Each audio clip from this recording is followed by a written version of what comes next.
নমস্কার আমার ঘরকন্যার ফ্যামিলিকে।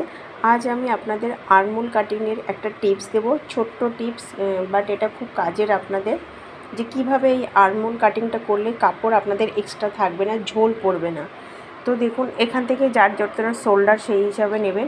এখান থেকে আমি নিয়েছি 5.5, এর বরাবর করে নিয়েছি 6, এখান থেকে নিয়েছি 1 ইঞ্চি।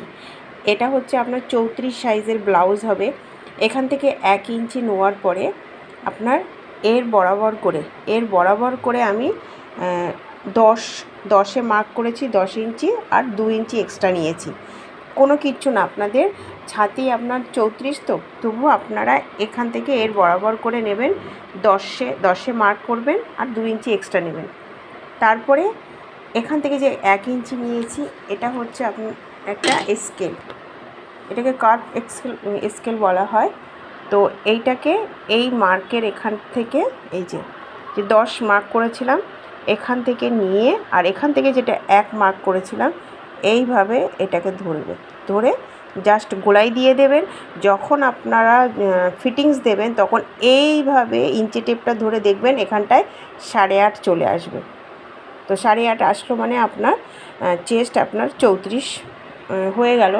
তো এইভাবে কাটিং করবেন।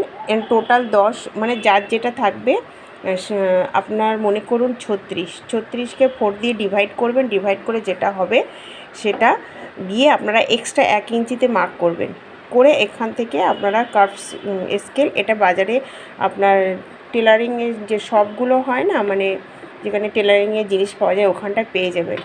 এটা দিয়ে আপনারা অনেকে হাতেও করে নিতে পারেন। এবার যারা নতুন শিখছেন তাদের জন্য এটা খুবই ভালো একটা জিনিস, দিয়ে এইভাবে গোলাই দিয়ে দেবেন। আশা করছি আপনারা বুঝতে পারছেন। কমেন্টে জানাবেন যদি কোনো কিছু আপনাদের জানার ইচ্ছা হয়, তো আমি আপনাদেরকে রিপ্লাই দিয়ে দেবো।